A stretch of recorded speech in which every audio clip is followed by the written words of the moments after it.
Hi guys, welcome to another edition of Note Cards with Opel. Let's get started. We're going to talk about sampling today. First note card, simple random sample.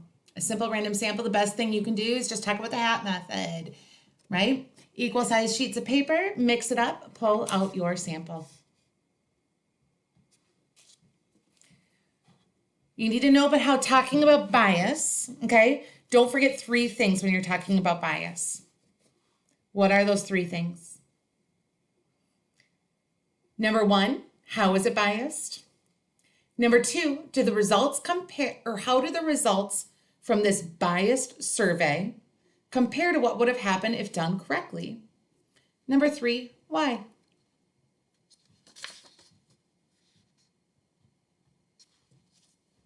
Speaking of bias, what is non-response bias? When you can't get a hold of someone or someone refused to take part of the study. Response bias. Response bias is when someone lies or answers incorrectly. One reason they would lie is it's something personal or something illegal, like vaping, okay? That would be one reason someone might lie. How often do you vape? It's illegal if you are under 18, I believe, or maybe it's now 21. Sorry, I don't vape, so. All right, next one, undercoverage. Undercoverage is where you miss out a group of people. An example would be if we sampled everyone with landline phones and we called their homes. We're gonna miss out on people like my family that only own cell phones. What is a sampling frame? A sampling frame is where you get your sample. So for example, if I wanted to sample 100 Armstrong students, right? I could get a class roster or a class list of everyone. That would be my sampling frame. And then from there, I would make my equal size sheets of paper, right, with everyone's name on it. And I get those names from the rosters. And that is your sampling frame. What is a convenient sample? A convenient sample is a sample taken from a group that is easy to reach. A voluntary response sample. This is a call in, email in, or write in kind of sample. These are biased, remember, because usually only emotional people respond. It's not representing everything, or representing the population, excuse me. What's a cluster sample? A cluster sample is where we divide our population into groups. We take an SRS of those groups, and everyone from that group is sampled. For example, that's when I always talk about the advisory teachers. We put all the advisory teachers' names in a hat, shake it up, pull 10 teachers' names out, and everyone in the advisory would be sampled.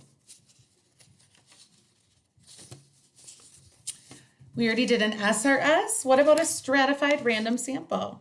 Okay, a stratified random sample is where you have taken SRS of 2 or more hats. So I talked about you could do it by grades to make sure that you have equal representation of grades. So a 9th grade hat, a 10th grade hat, an 11th grade hat, and a 12th grade hat, okay? And I could pull out 25 names from each. Then my sample of 100 people would represent everyone, or hopefully.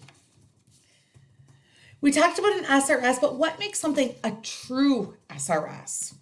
A true SRS, and that's like, why is a stratified random sample not a true SRS? Let's talk about it more that way. If I want to sample 4 people, okay, and I put everyone and the whole school's names in a hat, I shake up the hat, I pull out 4 names.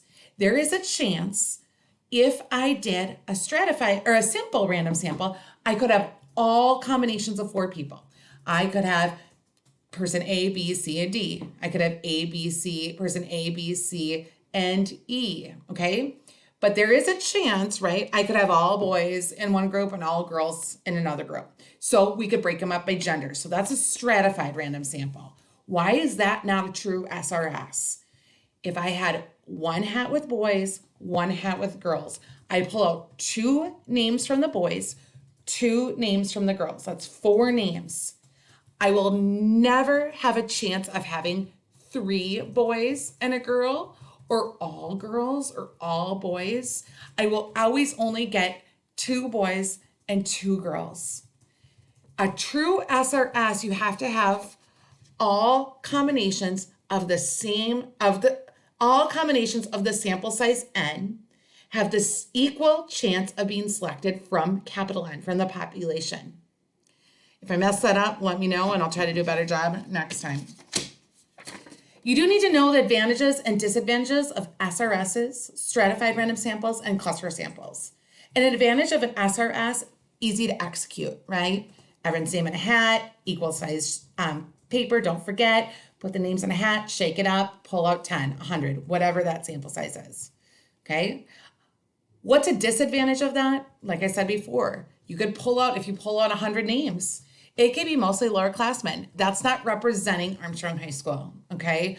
Or if I pull out 100 names, it could be mostly males, okay? Again, that's not representative of Armstrong High School. So a con of a simple random sample, a con is it might not completely represent your population, which you're trying to draw conclusions about. So you move to a stratified random sample. That gets a lot better representation of the population you're trying to draw conclusions about, right? A con, okay, a disadvantage, it just takes a long time. Finally, a cluster sample is very similar to the advantages of an SRS. It's easy to execute, but again, you can miss out on a certain groups of people, okay? Just remember in all of this, when you are sampling, the importance of randomization. That crock pot of chili, right? I have a crock pot of chili. I add the spices. I don't mix it up. My kids are fighting. I run to go get my kids. My husband walks into the kitchen. He takes a bite of that chili and he goes, "Ugh, it's so spicy." That one sample, he drew a conclusion about the whole pot of chili, right? Well, that one sample didn't represent what was really the whole pot of chili. Why? I didn't mix it up. If I mix it up and then I take a sample, it's a better representation of what that chili tastes like.